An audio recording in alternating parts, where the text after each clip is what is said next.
Hello, dear viewers. Support me by subscribing to my channel and share my video if you like it. And also, make sure you comment your thoughts. Now let's start the video. I rushed through the hallways shouting orders left and right to the root agents.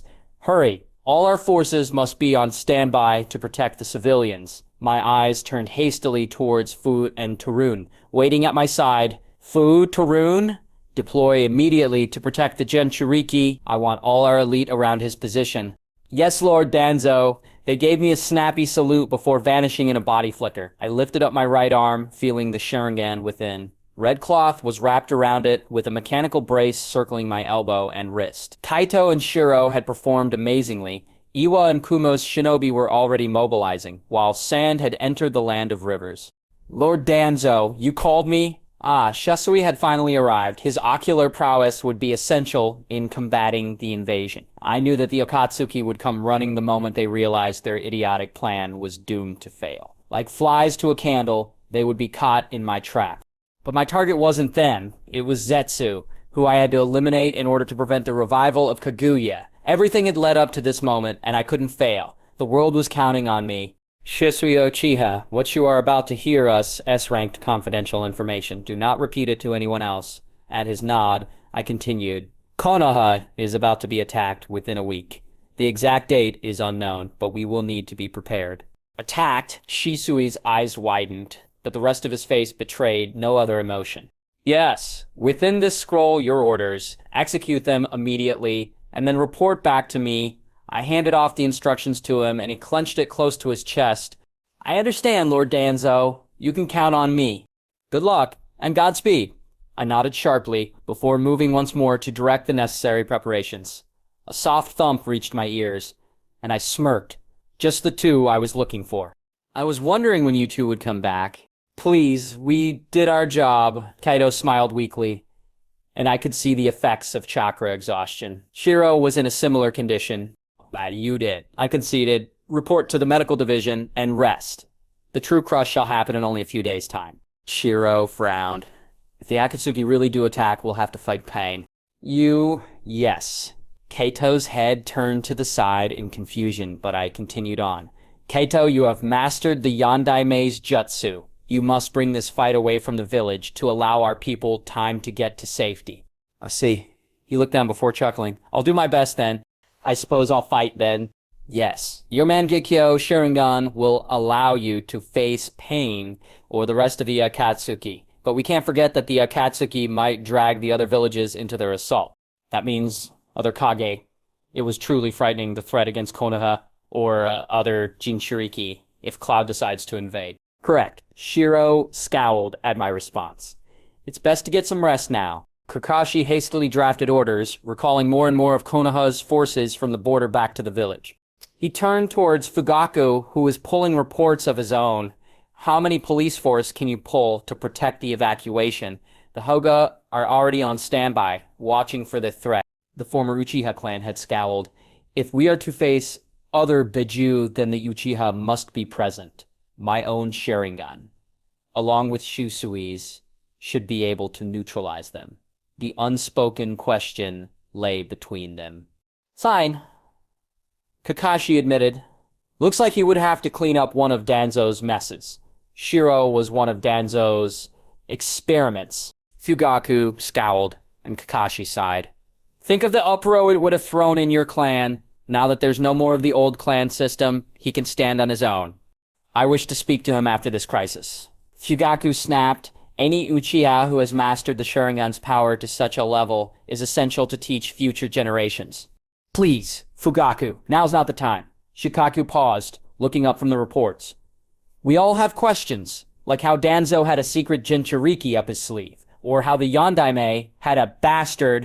Kakashi knew that Kaito wasn't a bastard, but he couldn't believe that the boy was able to use Biju chakra to such a level. Either way, Danzo had a lot of things to explain. Lord Jiraiya is with Naruto, right? Fugaku nodded, and Kakashi sighed in relief. Shikaku, ready the evacuation tunnels. Get our Chunin ready to seal them back up as well, and I want Midnin moved out of the village proper. Are we sure there's even going to be an invasion?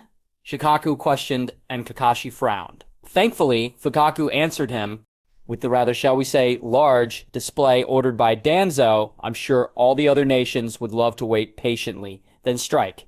The response was dry and devoid of any sarcasm. I guess you're right then, the Nara said as he rubbed his chin in thought. How troublesome being surrounded on all sides by enemies. Knowing Aiwa, they're probably going to go for sand as well. We're on our own. Kakashi completed the Jonin commander's thoughts and spoke solemnly, and facing an attack that dwarfs the Kyuubis in scale. Kami saved them all. Jiraiya sighed as he watched Naruto chat excitably with the bucket load of ANBU agents surrounding the bunker they were currently in. Alright, Squirt, that's enough. He scooped up Naruto in his hands and plopped him down on the chair.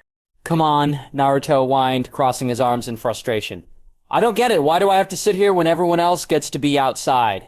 Now the hell was Jiraiya supposed to explain this to the kid now, or make him shut up? It's alright, Chibi. The Uchiha Shisui, right? Raised one of the frog toys into the air. Woo-woo. Naruto didn't react, continuing to glare at Jiraiya. The Toad Sage massaged his eyes. He hadn't been able to sleep in the past few days, not since learning who was behind the Akatsuki. Nagado, how could you? The boy who he taught as a son had turned mad with power and grief, according to Danzo, who now planned to collect all the Biju and create a world of true peace by killing thousands. Jiraiya didn't deny the veracity of the intel. Ammon had closed its borders in recent years and would be the perfect place for such a movement, not to mention Madara Uchiha, the same man who killed Minato all those years ago, was returning all too eager to finish what he had started. His thoughts were interrupted by Hound. We should tell him about his true identity, Jin whispered. Are you crazy? Jiraiya stared back, telling Naruto in a stressful situation would only make this worse. It's best to leave it be. What if he learns from the Masked Man? Doesn't he deserve to know the truth? It's his life that's in danger, after all. Imagine his anger when he learns after the Kyuubi is extracted from him. Jiraiya opened his mouth to respond, only to pause. The kid was right, fine then. But you're telling him. Jin nodded and leaned down next to Naruto. Naruto, do you really want to know? The boy nodded eagerly, and Jiraiya turned away. When the Nine Tails attacked, the Yondaime didn't kill it. He merely sealed it. Sealed it? Naruto's eyes widened as he began to connect the dots. He sealed it into you, Naruto Uzumaki. You are the vessel of the Kyuubi, and that is why the village hates you. Kenny Jin wasn't mincing his words here. Moisture began pooling in Naruto's eyes as the young boy's body shook. There, Jiraiya said awkwardly, trying to provide some comfort. Naruto rubbed his eyes. So, am I really the Kyuubi? It was said so tiredly, like Naruto was done with life, that Jiraiya's stomach knotted into twists. No, not in the slightest, kid. You aren't the Kyuubi. The Kyuubi's just sealed into you. Jin nodded. That's right, Naruto. You shouldn't let others define you. Instead, show them who you really are. Naruto Uzumaki of the Leaf, future Hokage. His smile was brilliant, and Jiraiya found himself chuckling. Not bad, kid. Naruto looked up and started to wipe away some of his tears. Really? He asked. Chosui decided to chime in, grinning widely. That's right, Chibi. I think you would make a great Hokage.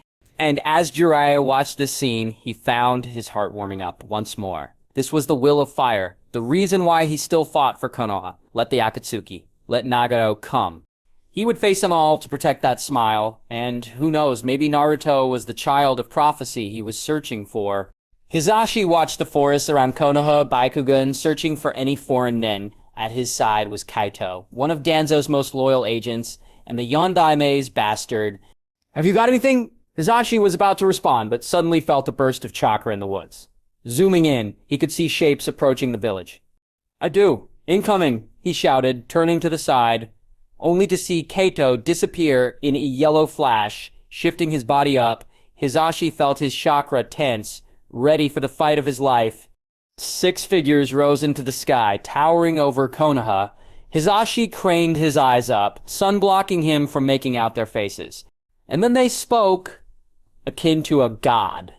This world... Hizashi could feel goosebumps rising along his skin and swallowed. Shall know pain. Hold your stations, he called in, a desperate effort to stand up to the sheer force of the chakra bracing down on them. Almighty push. Kaito knew one thing: he could not stop the almighty push. He could not predict where Paien would appear or have enough time to mark the Deva path with the Hirashin seal. To sum it up, the destruction of Konoha was unavoidable. Perhaps if they had increased the defensive marine barrier, maybe some of the damage could have been mitigated, but that was out of the realm of possibilities now.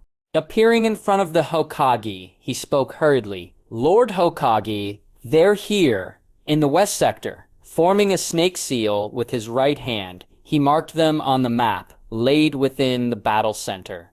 Kakashi watched, and his brows furrowed, before he sighed. Kirito. He stood up, robes flying behind him, hat securely perched on his head. His eyes were filled with steely resolve, and Kirito could feel a strong sense of nostalgia. Unexpectedly, he found himself smiling, and waiting to see what would happen. Take me there. He reached out, placing his hand on the copy ninja's shoulder, and space blurred. When they landed, it was not in the western flank of Konoha's walls. What greeted them was destruction, pure unfiltered cruelty. The wall was in tatters, homes obliterated into rubble as far as the eye could see, and Kakashi watched and saw all of it, not saying a single word. The Hokage's eyes finally met that of Pain, the shinobi who led the Akatsuki, but more surprising was the form of the third Tsuchikage. So Onoki, Kakashi drawled, pinching the bridge of his nose as he shook his head. His words were interrupted by the old fence-sitter's violent declaration. You leaf shinobi have destroyed any semblance of power within the great villages with your grandstanding. It's only fitting you die now, he spat, and Keito's lips furrowed. But then Onoki turned towards him, and Keito understood. And you're spawn of the devil. There won't be anything but suffering for you. No wonder, the fourth Hokage had always been despised in Iwa for the damage he dealt to them in the third shinobi world. Teten finally spoke. In this sense, our agreement has been reached. Sochikage, we will destroy Konoha and Suna in exchange for the 9 tails. His deep baritone rung through the devastated clearing, and Keito wondered where the others were. You can do what you want, but I will be the one to kill the demon brat. Kawim didn't respond, only angling his head downwards. But Kakashi took this chance to finally speak. We'll see how well that pans out, Tsuchikage. As far it goes, I can take all of you on.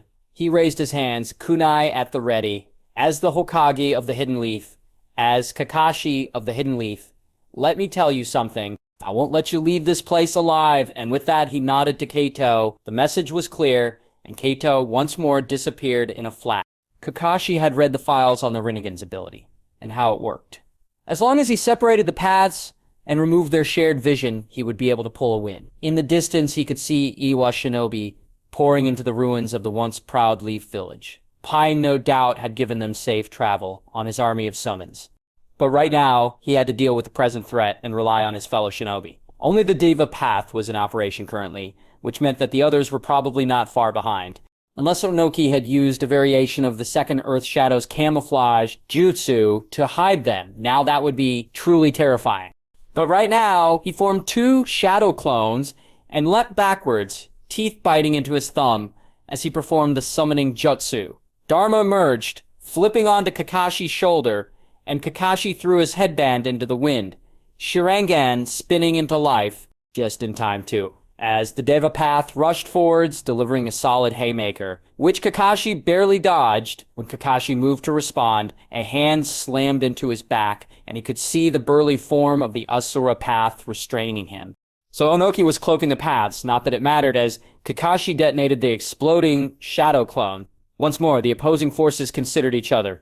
Kakashi was now standing a good distance from them, sage chakra flowing into his coils and through his gates, Dharma's face etched into a determined stare. So, your title earns you some worth. Hokage. Onoki spat, floating in the air next to Pine. It speaks of your skill when you have to rely on someone else to even land a blow. Tsuchikage, Kakashi fired back, silently considering his options. Onoki's frown deepened when Dharma finally spoke. Kakashi, it's time. Remember your goal and your duty. And with those words, Kakashi threw the Hokage hat into air, his hari flying in the wind behind him. His pupils turned into straight lines, while white chakra encased him. Kakashi wasn't Hokage just because he was the best political choice. He had trained for years with Dharma to master Senjutsu and with Fugaku to master the Mangekyo, all which would be put to the test. Senjutsu, it is an honor. Kakashi, the copy ninja. The Deva Path spoke, a tinge of awe leaking into his voice. The same goes for you. It's not every day you get to meet one of Lord Jiraiya's students. If Pain cared, he didn't react in the slightest. Fingers meeting in a cross. 5 shadow clones popped into existence beside him. There. Now we're equal. He could see the animal path summon a giant dog and maneuvered out of its first strike. Meanwhile, the Asura path opened fire with all manners of futuristic weaponry. The remaining 3 paths had all been sent into the village, no doubt looking for Naruto. But Kakashi didn't run this time, instead letting fire chakra build up in his throat. Sage Art, Majestic Flame Destroyer. As he belched a roaring tide of heat, his clones followed up with their own sage-powered wind jutsus, fanning the flame into a fiery whirlwind of destruction. It was deflected by an almighty push, and Kakashi grinned. He could see Onoki readying his own move and made a decision. The old fence-sitter was a distraction.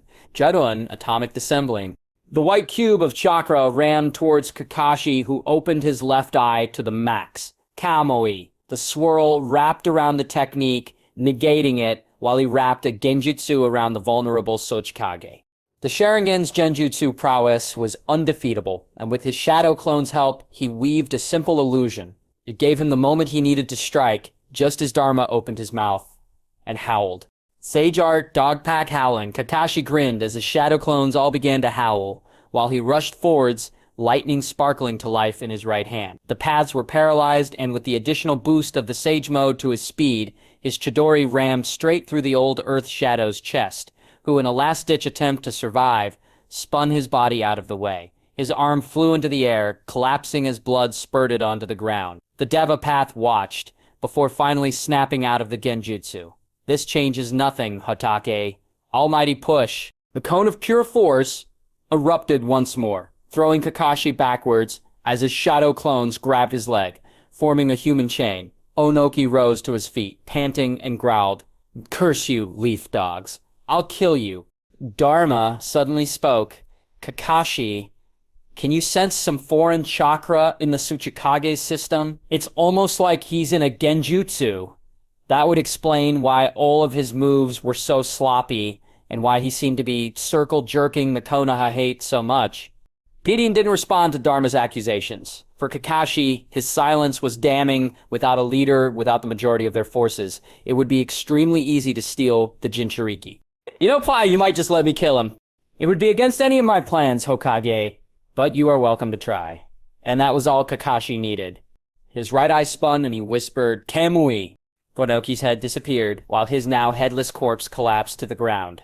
Kakashi's Chidori had always been a distraction to enrage the fence-sitter, and with Sage Mode providing him a near-endless supply of vitality, he could use Kamui as long as he needed. He was extremely thankful for training his Mangekyo. Obito, thanks. But now he had to deal with Pain, and he already knew the best way forward. "We must target the Naraka path. Pain has left it in reserve." Kakashi nodded at Dharma's advice, maneuvering out of the leap of another dog. "To be enslaved in such a way," Dharma murmured, and Kakashi's eyes widened. "Well done, you have defeated the Tsuchikage, but your village is in ruin." Pain spoke, moving backwards, while the Asura path and Animal path pushed forward. Kakashi turned towards his shadow clones, who nodded. "Dharma, we're going for that move." "All right then, keep your focus, Kakashi." It was a unique technique inspired by his very first meeting with Danzo, the Sage Art Orochi Kurin. His thoughts were interrupted by the Animal Path summoning, not more summons, but the remaining paths. Pain's concentric eyes emitted a complete sense of otherworldly power as he stepped forward, flanked on each side by his own personal guard. "I have gone easy on you so far, Hokage." Pain slowly raised his hand into the air. "But you have mocked the power of a god for too long. A almighty push." And this time Kakashi's clones all popped as he was flung backwards, his eyes zeroed in on the Naraka path. According to Danzo's intel, which hadn't lied up till now, it was the one that healed all the others. However, conventional ninjutsu was out of the option, as the human path could simply absorb it, except the Kamui. It really was a cheat. Either way, Kakashi could see the steady buildup of chakra within all the paths as they prepared for their assault. The Rinnegan's powers were immense, but every jutsu had their weakness. Perhaps if one man had all of those techniques at once, they might have posed a greater challenge. Change of plan. We need to destroy the Naraka path, Kakashi said to Dharma, who scratched his chin in thought. Very well then, Kakashi. I suppose another genjutsu is in the works. You read my mind, didn't you? Kakashi moved to stand, but the Deva Path fired a black rod towards him. Komui! It disappeared in a distortion, giving Kakashi the time to form several shadow clones and wrap a genjutsu around the environment to conceal them. He ducked under a wall to catch his breath. So far, he had been able to control the pace of the fight due to removing Inoki and having knowledge of the 6 paths. But he couldn't keep using Kamui. Even with Sage Mode, a better strategy was needed. Kakashi, I've got a plan. Kakashi paused before glancing back to Dharma. He looked at the white robes he wore and sighed. I'm all ears. He wouldn't let his precious people die anymore. The situation in Konoha at large was a rather interesting one. It begs the question, why is the Hokage fighting alone? The simple answer is that while the Tsuchikage might be dead, his legions of Aya shinobi were more than bloodthirsty enough to slaughter the retreating Konoha civilians. Combined with the assistance of Akatsuki's Hidan, Konan, and Kisame, it was more than big enough of an issue to warrant Tenso, Gai, and Fugaku to remain behind to oversee the evacuation. At the same time, Kaito and Shiro were engaged in a fierce struggle against the Jinchuriki of Iwa Han and Roshi, who both had unleashed the full power of their tailed beasts. A tailed beast bomb would not assist the retreat, as Kaito so eloquently put it. Kumo had not joined the invasion out of principle. The Reikage was distrustful of the Akatsuki and had chosen to stay neutral. By neutral, he meant that his army was waiting for the end of the initial invasion so he could descend on the scraps left behind. In short, Konoha was besieged on all sides. Shiro, we really need a plan. Kaito called out, dancing out of the way of the constant lava streams emerging from the 4-tailed monkey. Shiro grabbed the 5 tails encased in the majestic armor of the Susanoo and allowed his Sharingan to focus. Even the Kyuubi had been unable to resist the power of the illusion eye. The Gobi had already begun to collapse. Kaito, we need to seal this one. He called out, using an Amatsumara to cancel out another of the Yumbi's explosive tailed beast bombs. In a flash, Kaito was next to Shiro, hands flowing through seals as his clones surrounded the fallen beast. Cover me! Shiro nodded, turning his Amatsumara weapons into miniature Yombis. That should buy us some time. He doubled the chakra on his genjutsu, forcing the 5 tails into sleep, letting the tailed beast transformation. Kaito leaned down next to Han and inspected the seal. I'll use a chakra suppression seal, he announced, slamming the seal onto the Jinchuriki's forehead. The man slumped over, and Kaito scooped him up in his arms. Be back in a second. With one of the tailed beasts defeated, all Shiro had to do was defeat the 4 tails. Shiro! His head snapped to the side where he could see a vulture flapping its wings in the air. Change of plans. Lord Danzo needs you to protect the civilians. I can handle the 4 tails. Tenzo flashed him a secondary hand sign when he mentioned civilians. Underground, that was bad. Shiro quickly turned away, flying towards the secret location where they had agreed to hide the Jinchuriki. He was interrupted by Kaito reappearing next to him, within the Susanoo. Let me help. And the 2 of them disappeared, reappearing in a large underground cavern. It was empty, save for a single person. The man had spiky black hair and wore old-fashioned red armor. But his face reminded Shiro so much of Takahashi, so much of the elder brother he missed so dearly. He's a reanimation of Madara Uchiha. Kaito nudged Shiro, trying to snap his friend out of his daze. And Madara looked at Shiro and scowled. You? What are you? Why do you have his chakra? Shiro stared back, hands clenching as his Eternal Mangekyo Sharingan blossomed to life, staring Madara dead in the eyes. Eternal Mangekyo? Madara whispered. No wonder I was summoned, but with that face, karma does have a way, doesn't it? Even after my own clan threw me out, their only power came from my bloodline. He threw back his head and laughed. Then come, let us see how the Uchiha have fared in my absence. And with those words, Madara rushed forwards, hands at his side. The other Madara is trying to get Naruto, so I'll have to go now. Kaito said, nodding to Shiro. Good luck. He disappeared once more, no doubt heading to Naruto's location. Shiro slammed his hand into Madara's, and the two began to exchange flows. You, Shiro finally growled, why do you have my brother's face? I do, Madara remarked, batting aside Shiro's uppercut and throwing him to the side. Boy, I came before your brother. If anything, you stole my brother's face. His leg crashed into Madara's elbow, only to meet the blue ribcage of the Susanoo. Why do you fight? Shiro stopped, looking up at Madara, surprised at the gentleness in the man's tone. What do you mean? Why? It is a simple question, is it not? I fight to protect my friends and my family. Let's not act like you succeeded, after all, with eyes like those. Madara commented. What are you playing at? Shiro's eyes narrowed. Madara's smile softened. Join me, Shiro. I can see the pain in your heart, the anger. When I first laid eyes on you, I could see it. What is the point of fighting? Only destruction and ruin will follow. Shiro stared at the man who bore his brother's face and hesitated. I fight for a world of true peace, where everyone can have whatever they wish. Maybe it was seeing Takahashi's face, or the way he spoke. Maybe it was something that was already burning in Shiro's heart. Can I see my brother again? Anything is possible, Madara said, extending a hand to Shiro. All you must do is aid me in capturing the Jinchuriki. But then they'll die, Shiro questioned. Don't they deserve an ideal world? Sacrifices are necessary. You, of all people, should understand this. People get hurt all the time, Shiro.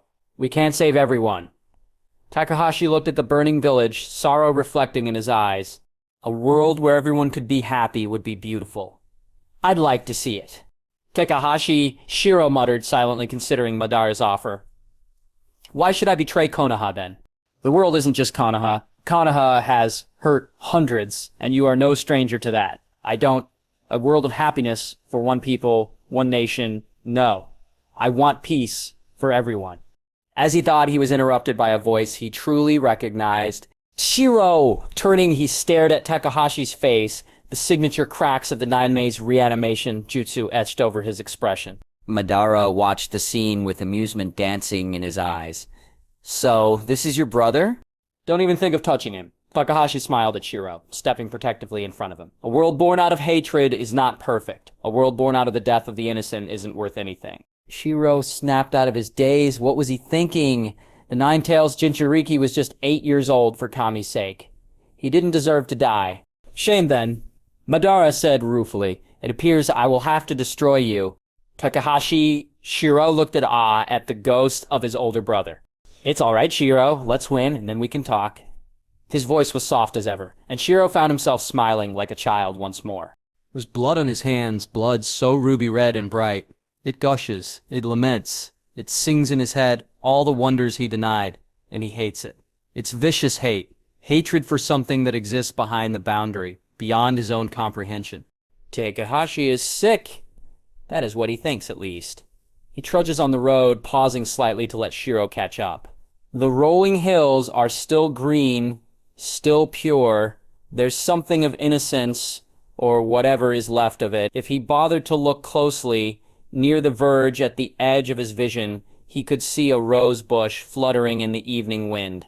Hurry up, he orders. Looking away from his little brother, he can talk to him later and maybe know best not to think of it. It's hard to find the right words, especially when he himself doesn't know what to say. Shiro doesn't respond, lips curving downwards. It's something of a somber sight, but that's life. Sometime later, Shiro will look back at this scene and say this is where it all started, his descent into hell. But that time isn't now. Naisan, Shiro murmurs. We can talk later. This time, Shiro doesn't miss the glazed look in his brother's eyes and remembers the dead body, the corpse, and no, he can't think. Takahashi protected him. Why can't he see that? Looking at the back of his hero, uncertainty clouds his mind. Their home is burnt is the first thing Takahashi sees. To see the smoke billowing in the evening wind and moving from the shredded ruins. It drives something primal in him and his eyes narrow. Each fragment, each and every drop of blood, they're all etched into his mind. His eyes push and it becomes clear, but most importantly, He doesn't know what to say. How can he tell Shio? So he doesn't, short and simple, he pushes open the cracked paper screen door and surveys the property, pushing inside, words catch in his throat and wheeze their way out of his open lips. I am home. No one responds, not father or mother. But when his foot meets the floor, he feels a surprising wetness, only to look down and see it.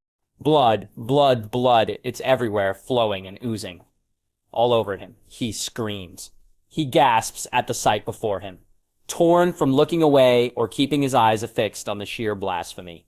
His mother's body lies twisted and broken, lying in a pool of saccharine sweets. She labors in the embrace of it, smooth porcelain skin blemished with the first vestiges of rose. He grabs her, only to pull back in horror, and simply freezes. Then, like a madman, he scrambles across the floor, searching for his father in some foolish fantasy, but even now, his dreams will forever remain distant. His father's corpse leans against the wall, hand reaching for his wife. A simple slit to the neck, and Takahashi's heart twists in rage as he cradles his father. He screams, and Shiro comes running in and turns pale at the sight. Tears are flowing from Takahashi's eyes, rivers of grief and anger and hatred. His eye bends and twists, and Takahashi flinches as he sees a sliver of red on his cheek. His fingers shake as he dabs at the liquid and watches it flow over his thumb. It's just like water, he thinks, already feeling its putrid scent rotting into the floorboards, and as his eyes flick to his mother, the anger emerges, only harsher. But he then looks at Shiro, meek and scared, who flinches at the sight of his older brother. Because Takahashi was a killer, he can't understand his eyes have morphed. That's he's using a skill he shouldn't have. All he says is fear the blood, so he laughs. It's twisted, evil, and filled with such agony and pain that it only makes him laugh harder. It rips into his spine, up his stomach, and pools into his mouth, spit flying into the air as he laughs. Every frame is immortalized into his mind. His mother and father, Shiro's fear, everything. His fists slam against the floor, ripping through the floorboards as water flows down his cheeks, washing away his blood-stained face. Like that changed again. He doubles down, back hunched, wheezing, and still laughing until Shiro finally punches him. Right in the cheek, and for once Takahashi snaps. He forgets that Shiro has witnessed the same sight, that Shiro is in shock, and for once he is filled with hate. Because of Shiro, they left the house. Because of Shiro, their parents are dead, and in his bitter anger, he grabs Shiro's wrist and snarls. "Don't you touch me, bastard!" He ignores the chill in his heart at the face of his brother and stands up. His face creases together, and he lashes out in the very spot his family was eviscerated. "This is all your fault. Why did we go to the forest? Because of you." And Shiro is crying as he runs away, retreating, and Takahashi smirks in victory. But only then does he look at his mother's face and pauses. She looks like she always had, reaching for her sons. So, what? He grabs his face, thoughts whirling and emotions roaring in anguish until he makes a decision. He rushes after Shiro. 2 months later, the two sat quietly near a bubbling creek. They never do talk about that day. It's something murky, almost akin to a dream. They haven't forgotten it, no. Takashi chokes every time he looks at Shiro, at the slight scar along his wrist, and remembers. And for Shiro, his brother has morphed from kindness to sorrow. There's no more life in his body, his flesh is satiated, but soul remains empty. The only time he smiles is when they talk about the past, before everything. Whatever food they have is scavenged from the grassy plains where they lost their innocence. Dirt streaks their faces, bruises and scars litter their bodies. Takahashi uses this time to read some scrolls he found with their parents' bodies. Shiro has never bothered to touch them, there's too many bad memories, but his brother insists on teaching him. Fighting forms jutsus using charka, he says it will help them. It has, Shiro will admit, but he can't understand why his mother and father would hide such things and what this web of lies means. His heart longs to know, to try to understand why. There are too many secrets buried beneath the cracks. Nitsan. Takahashi turns towards him and tries to smile. It's fake, but Shiro appreciates it for what it means. Why did they hide it? Maybe they wanted us to never know, is Takahashi's response. He doesn't elaborate, and Shiro doesn't press it. Absently, he rubs his cheek. Shiro pushes deeper into Takahashi's back as the older carries him through the trees. Shiro is far too young and small for such an activity. It's just been the two of them, oddly enough, for the past 3 months. They've survived, he supposes. They met Danzo after a year. He is simply waiting at their camp, the makeshift cabin the two have assembled over their journey. His frame is stiff, wrapped in white-green robes, but most jarring are the bandages swaddling his face. Silence envelops them before Takahashi speaks up. Who are you? He's tired after the day and nearly ready to collapse. Winter is fast approaching, and food is running out. The elderly man nods his head. I am Shimura Danzo. Takahashi stands taller and shifts his feet so he's in front of Shiro. What do you want? It's sad to see one of Konoha's proud clans reduced to this. Danzo comments ruefully. Shiro can feel the regret in his voice and wonders what he means. Uchiha, Takahashi says, recalling the words of the man he killed. He's in shock, staring at Danzo. Yes, that was what your family was, and if you wish, you have a home with me. Why didn't you come earlier? Takahashi questions. Your parents had many enemies they didn't want to be discovered. Danzo reaches into his pocket and withdraws a photograph. It's frayed at the edges when Takahashi takes it in his friends, and his eyes widen. Mother and father stare back at him. Father's hands are resting on his mother's swollen belly. Everything they did was to protect you, even keeping you from me, because in the picture is a younger Danzo, smiling as he looks down at the scene. I was your godfather. You know, Shimura says, voice trembling at the end. Shiro looks at the man and back at the picture. His parents never talked about their past, preferring discussing stories or books. Never once did they say a word about a home, about a godfather, about anything.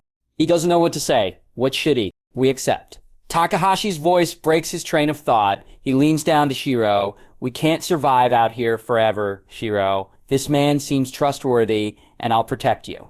Shiro looks back at his brother, thinking. He makes his choice. Danzo smiles at them, ruffling Shiro's hair. It's gentle, and he allows himself to hope once more. A simple slip of his hand is enough. Kakashi rotates out of the way of pawing incoming Shinra Tensei, his hands grabbing onto to safe ground as he flips back up. Pulling on his chakra as it grinds together, lightning roars to life within his left hand, while he continues forming hand seals with his right. This time, he will have to trust in Dharma. As his left thumb slides into the final snake seal, the dog elder nods. Right, Kakashi has one chance for this. With his Sharingan, he can see nature chakra spiraling to life around the Naraka. Howls fill the air as he uses his ocular genjutsu alongside Dharma's vocal illusion to call forth an endless horde of howling hounds. Hundreds of kunai fly from his grip as he uses the shadow kunai jutsu. Electricity coalescing around them. Already, it is building up within his own coils, surrounding him in a blue cloak. The distance between them closes in seconds, and he can feel the timer ticking down for the Deva Path's cooldown. Kamui. With a singular move, he's removed Nagato's most powerful asset, and in the next, he's next to the Naraka Path, Chidori obliterating it in seconds. The other paths are in disarray due to his genjutsu, allowing him to finish the battle. The wind roars in the sky as hundreds of clouds begun to form. Kakashi's shadow clones emerge from the wreckage of Konoha because Kakashi doesn't have to win. He has to send a message. A dragon sounds in the deep. There's something moving within the storm. Multiple somethings. Thunder sounds, and Kakashi raises his hand into the air. Big on with the thunderclap. For some reason, Danzo had insisted on Kakashi saying this before using the jutsu. Rain starts to fall, mixed with hail and snow. The winds wrap around his fist, and the fifth Hokage takes aim. Sage Art or Roshi Kirin. In one moment, hundreds of serpents descend from the heavens. When pain tries to absorb the nature chakra, the body simply turns to stone. There is no escape, no mercy, only a swift annihilation by the horse of the northern winds. But his work isn't done yet, so Kakashi grits his teeth and rushes forward, picking up one of the many black rods Pain had used in their clash, slamming it into his shoulder. There. Dharma calls, and Kakashi follows the lingering remnants of Nagato's chakra. Taking a moment of rest, he withdraws the needle from his right shoulder, throwing the now empty unique soldier pill Danzo had provided to him onto the ground. His chakra is at least semi-full now. With Sage Mode to close the gap, he is more than ready to face down Nagato. I'm coming. Jin dodges backwards, moving next to Jiraiya as the two face off against the masked man. Kaito had already evacuated Naruto, so the duo was free to unleash their most powerful techniques. But Jin could only feel sorrow as he battled Obito Uchiha. How Elder had come by the information, only God knew. It didn't change a thing. So who are you then? Jiraiya called out, hair shielding the Sannin from the attacker. And don't say you are Madara. Names are irrelevant now. You may call me what you please. Jin's eyes narrowed. His voice was a near-perfect match for Madara's own. You can hide between masks all you like. Emerging from the shadows, Danzo Shimura stepped into the light, but that does not conceal the truth. You are one to talk, Shimura. Do not lie, Obito-kun. Jiraiya stopped, turning sharply to face Danzo. You are right, Jiraiya. This is the student of the Yondaime Hokage, the man who killed his own teacher. Danzo raised his right arm, clicking each one of the seals as they deactivated. The bandages surrounding his eye fell to the ground, revealing the Sharingan hidden within. What? The Toad Sage was cut off by Kaito reappearing behind him. Sorry, but you're needed elsewhere. The two of them disappeared in a flash, leaving Danzo, Jin, and Obito alone within the cavern. So, Obito drawled, mask still obscuring the truth? You knew all this time, did you, Danzo? There is nothing that escapes me, boy. Shimura remarked, moving his body into a ready stance. Do not underestimate the visual prowess of the Uchiha. How ironic. I do think there is a certain irony that Kakashi became the Hokage instead of you. Obito didn't respond, only inclining his head down. How long were you manipulated, you spineless rat? Says the Third's lapdog, the past is meaningless, just as is this world. It is folly to ignore that. Obito didn't appear to be bothered by Danzo's words in the slightest. Your tricks and schemes will not work on me, Shimura. Are you so sure about that, Obito-kun? Obito didn't bother giving a response and rushed forward, straight into Danzo's guard, but Jin waited for the right chance. Everything had to go as planned. The next second, Kaito reappeared next to Jin and nodded while Jin unleashed a hurl of paper bombs into the air. In the very next second, the entire room collapsed into a bottomless chasm, filled entirely with explosives. Let us see you escape this, Madara, bellowed Danzo, as hundreds of paper bombs descended into the chasm, followed by hundreds of kunai. There wasn't a single moment for the man to try to materialize and flee using Kamui. But Danzo had also taken into account the Izanagi. There would be no escape. As Obito Uchiha fell, there were hundreds of thoughts flickered through his brain. All of them were centered on a means of escape, and he finally decided to use his final weapon. Reappearing behind Danzo, he stabbed the Elder through the chest with a black rod. But he missed, for Danzo had used his own Izanagi. You have lost, Danzo. Obito laughed, but Danzo smirked in response. I have not lost, fool. Turning towards Jin and Kaito, a kind smile blossomed on his face. I have won, where it mattered. A look of peace spiraled upon his expression. All these secrets stand here. His hand formed a snake seal and lifted his head towards the sky. Goodbye!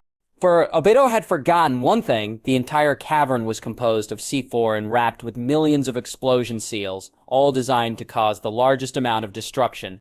Kaito grasped Jin's back, as Jin cried out in shock. This wasn't the plan. The next second, the two were gone. Shura watches as Madara crumbles into dust, 2 minutes into their fight, screaming in frustration and rage. Turning his head to look at Takahashi, he can see his old brother start to fade. You will forever be my brother, Shiro, Takahashi whispers, and the two embrace. Shiro's face is wet. He's already forgotten about Madara, who the two were able to match using their own Susanoo. Takahashi had not died from mortal wounds. He had perished from a sickness embedded in his very genome, doomed to a short life. He had made the overall sacrifice. He will hate you, Danzo says. I cannot tell him. Takahashi hates lying, but when Danzo tells him who will eventually come for Shiro's eyes, Takahashi has already made his choice. You are a kind child. No. He was never kind. He knows it the moment he picks up a blade. I am... Danzo chuckled. You would trust me with Shiro's life? Takahashi frowned. You have given us everything. never asking for anything. We learn to fight out of our own volition. If I can repay you, I gladly will. You are just like your parents. A light smile forms on his lips. Then they raised me well. Good luck, Takahashi. And as Takahashi embraces his brother, he is happy the world is finally safe. The scroll in his hand burns into nothingness, the wicked remnant of a cruel god forever doomed to eternal captivity. He feels his hand crumble and smiles. Find yourself a girl who will love you, Shiro. Eat well and do your best. Nice-on. The world is safe, Takahashi says, as his chest starts to fade. You are safe. Shiro clenches his fist and looks into his brother's eyes. I'll do my best. Both of their Sharingan meet, etching this moment into their memory forever. Shiro may forget Takahashi's calm baritone, the brief hesitation in his voice as he speaks, but he will never forget that smile. Takazu and Sasori look at the jail cell as Deidara grins next to the two. I told you to, didn't I? We totally got him on two. Sasori is unamused. The shark would make quite an interesting puppet, but it's the zombie I'm more fascinated with. Takazu bristles at the comment. I received the highest share of the pay as I captured both of them. Whatever you wish. Sasori isn't the least bothered, not when he has so much inspiration. It's a shame Danzo wants them alive. Don't even think of hurting the goods. Oi! Deidara perks up, taking offense to Sasori's comments. Get your creepy body carving out of here, That's not true art. As the two start to bicker, Kikuzu sighs as he positions himself in front of the cell. These debates usually end up with an explosion. Madara is dead. Zetsu is forever banished from this realm. Obito is dead. Pain is almost defeated. There are no losses. Well done, Tsuburama-sensei. I comment, bowing my head. Tsuburama stares at me before sighing. It would have been better if you didn't need to use the reanimation to deal with that Uchiha brat. His Sharingan ability was troubling till Tobirama had fully disguised himself. As me, including creating a specific genjutsu to recreate the Izanagi with the Edo Tensei. Nevertheless, we have won. The Naidame nods before massaging his temples to think Madara survived. At least now that man's evil is laid to rest. I nod. It was a pity that Obito-kun was ensnared by the madman's false problems. The brat made his bed and lay in it, Tsuburama scoffed. At least his soul can rest in peace now. I will release the reanimation, sensei. He nods before smiling. You are a true shinobi, Danzo. Worthy of the hat, maybe. I was only doing my duty. Of course, Tsuburama chuckles. The shadow of the shinobi is what they call you, don't they? Say hello to Hiruzen for me, I say, choosing not to respond to his second question before pausing. And tell the Yandaime it wasn't his fault? I will, Tsuburama sighs. Emotions aren't our cup of tea, aren't they? I smile at that. The leaf will endure. As the second Hokage begins to fade, I bow my head in gratitude. Raise your head, Danzo. The victor does not belong on his knees. The victory was yours, I reply, raising my head to see his ascent. The last thing I see of my teacher is his smirk as he returns to the Pure Lands. There is nothing in his head that he knows. It's hard to comprehend the truth, so he doesn't.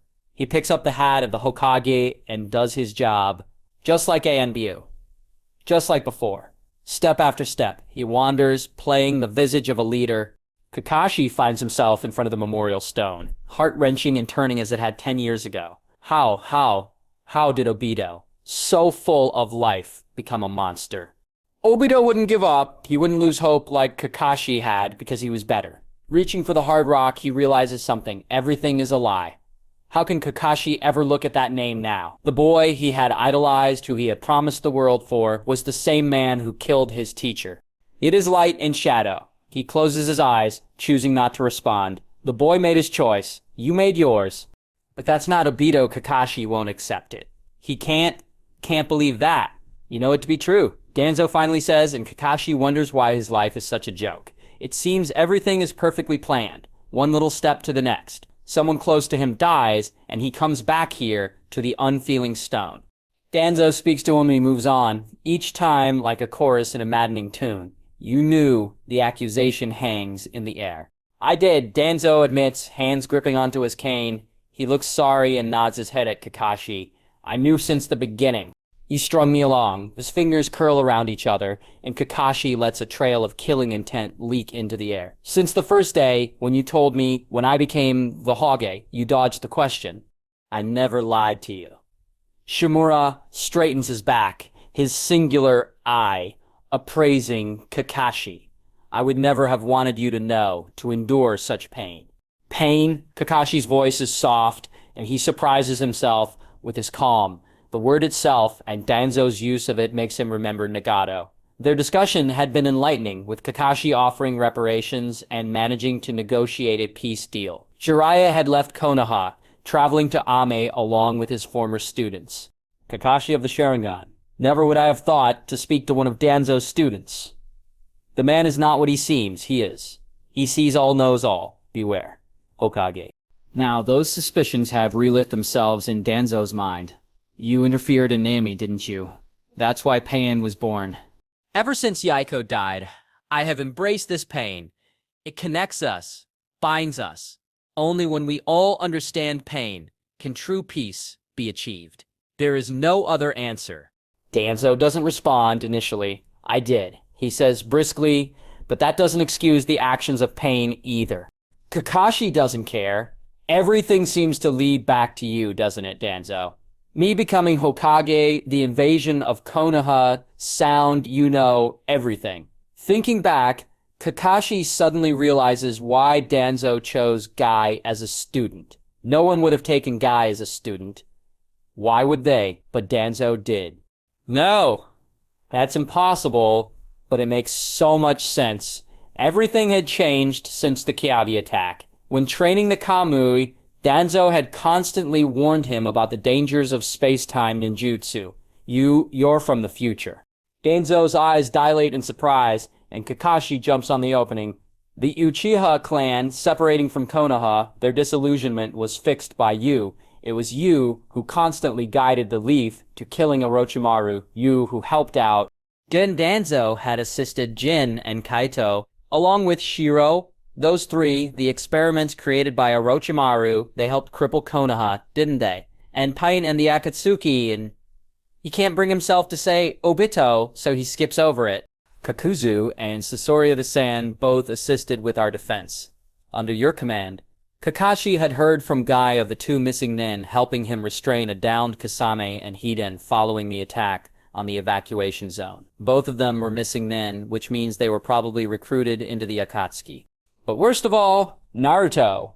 Naruto, he was truly lonely as a child, wasn't he? Without Kakashi, without Jin, without Kaito, and if someone could use that loneliness and turn it against Konoha, just like Madara had with Obito, Danzo simply nods his head and Kakashi continues. And if the Akatsuki was able to launch such a devastating assault, then why else would someone time travel?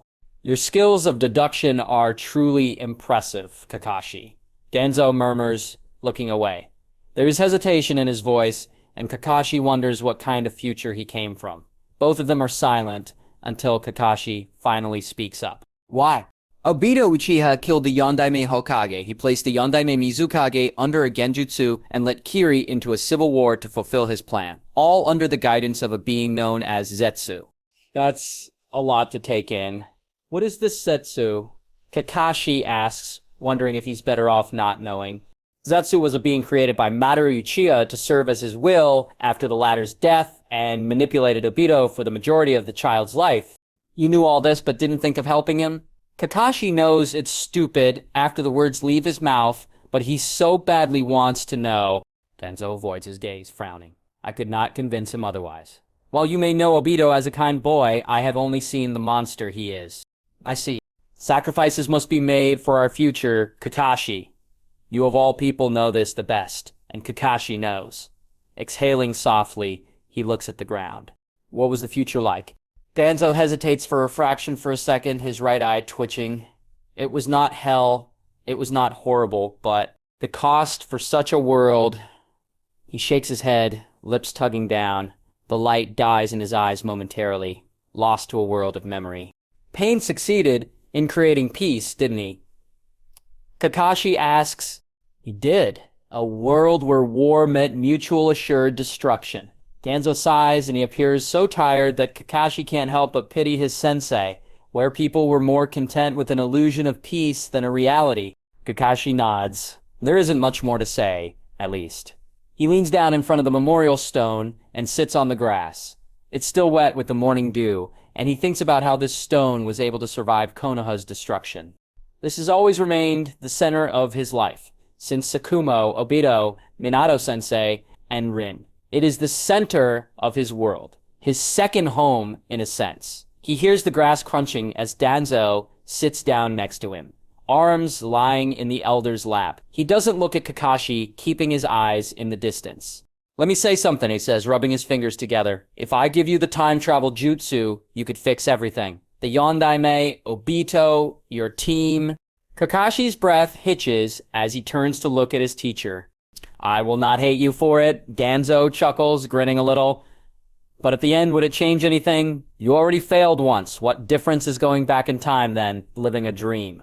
That's hard to say, because Kakashi is actually considering it. But the more he thinks of it, the more he thinks of what he has now, in the moment. There's Jin, who he will never know if he goes back. The little brother he has grown to love might not even exist. Their bond will never be the same. How can it be? The guy of the past is not the veteran, not the man who has lifted Kakashi from the pits of darkness countless times. Tenzo might not even survive, considering the Mokuton experiment's success rate. No more Naruto, no more Kaito, no Shiro.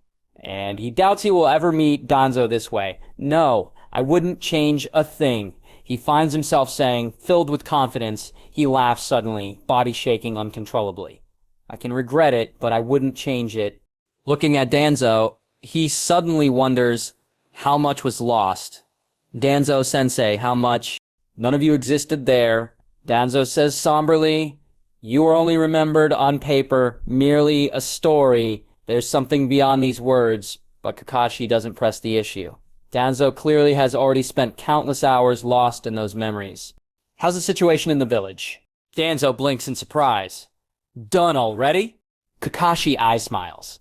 "Ma, I thought you knew how these conversations end. Some kind of resolution or something." He smiles at Danzo. "You should really become a motivational speaker, Danzo-sensei." As he rises to his feet, he feels Obito's eye. That man wasn't Obito. He was Madara. Obito died at Kanabi Bridge, and Kakashi failed. He knows this. Sometimes it's best to remember people as they are in our hearts, right? Well said. Kakashi stretches before whispering, "Obito, I won't forget your promise. You wanted to end wars, to bring peace as a Hokage."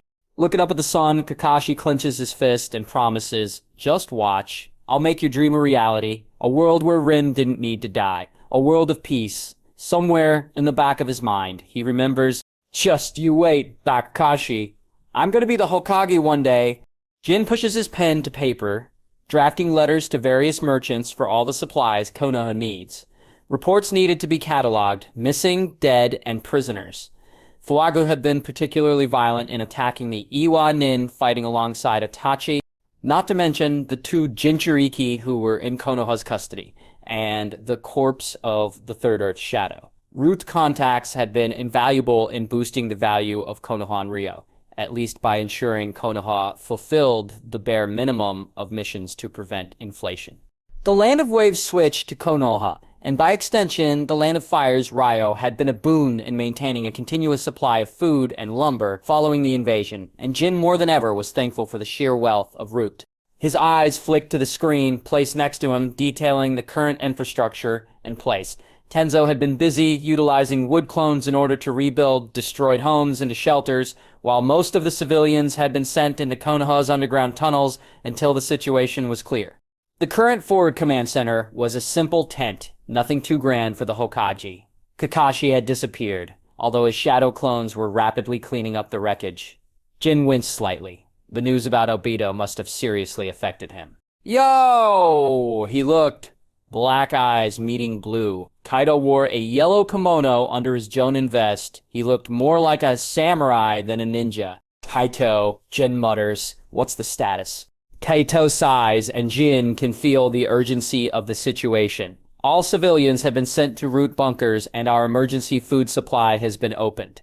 He pauses, looking around the tent. Overall, morale is high. The rumors of the 5th Hokage's defeat of Pain in the 3rd Sochikage has resonated with the people.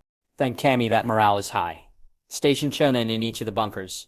With that many people crammed in such close quarters and for an extended period, we've made sure to manage waste, Kato says, a ghost of a smile on his lips. Most of it is sealed up inside storage seals and then destroyed.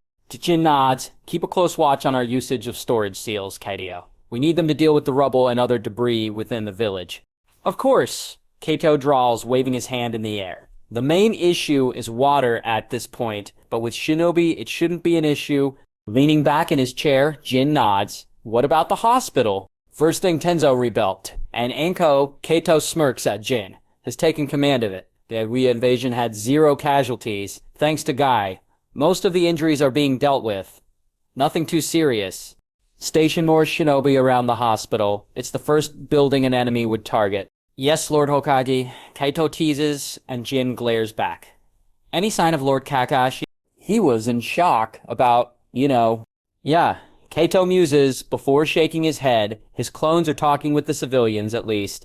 We're holding down the fort. Jin remarks, you're doing a good job. Looking up, Jin can see the warmth in Kato's eyes. Stepping up, being a leader, it's not easy. Don't doubt yourself. Thanks. Jin scratches the back of his neck in embarrassment before his face hardens. I want all forces on patrol around the village. No point in trying to retake land now. You sure about that? The blonde tilts his head to the side. I was going to fight to hold on to that land, and without Ome, it'll be easy to get it back. No. Placing his hands on the oaken desk, Jin shakes his head. I've already sent a message to the daimyo of Earth, and with our prisoners, no Kage will try to prolong the war. If no treaty can be reached, then we can talk about an offensive. Well, I suppose that makes sense. Kato shrugs. There is no point in wasting more blood when negotiations could achieve the same result. I'll continue the cleanup operations. Dump all rubble into storage seals and earth jutsus to flatten the ground. Gen orders. We can have some D-rank missions for sorting through it later. The more pressing issue is ownership of the land. Each plot will have to be marked before rebuilding. Mark each plot of land by ownership and then we can plan out rebuilding with the necessary civilian input. Kato raises an eyebrow. Planning on changing up Konoha's layout? Yes. Kato nods. Seems understandable. Best to incorporate some new fooling into the new design, right? That's for later. Jin rubs the back of his neck. Even now, he isn't the best at social interaction. He likes paperwork and planning better. At least this invasion saved on the political hurdles of remodeling. Free destruction services. Would have been pretty relaxing now that I think of it. Kato chuckles and makes a salute. I'll be on my way then. Tell me if you see Kakashi. As you command, sir. With those words, Kato disappears in a flash. The blonde Jonin has always had a laid-back attitude, even during the most serious of missions. Jin returns his attention back to the paper resting in his hands. When Kakashi enters the tent, the first thing he sees is Jin. His poor little brother is buried in paperwork, and Kakashi can't help but smile. His eyes curve upwards into upside-down U's. Kakashi, Jin cries out, shock giving way to anger. Where were you? I got lost on the road of life. Kakashi says matter-of-factly, there's a shadow of mischief in his eye. Some things happened, I guess. Yeah. Anyway, Kakashi looks over Jin's shoulder, scanning the list of tasks. I'll start organizing the cleanup from the front lines. It looks as you've got everything covered here. Seriously? Jin throws a pen at Kakashi, who dodges out of the way. Throwing his hands up, Kakashi chuckles. Come on now, Jin. I'll help out, alright? Good. So, the main issue is in mission capacity, right? Root 'tis on that, and our reserve has been running missions since the end of the invasion. Kakashi gives a non-committal Hume by all the land. If we have enough supplies, avoid the political hassles and start rezoning immediately. What about the civilians? We can't just, Jin looks up at Kakashi, who considers the situation. We don't have time to draw up committees and the like. Kakashi had seen the destruction firsthand, dragging bodies out of the rubble and flattening land. If they waste time marking out each plot, Konoha's record system alone is massive. It will be years before any actual building takes place. But it at twice the price and maintain commercial licenses for vendors.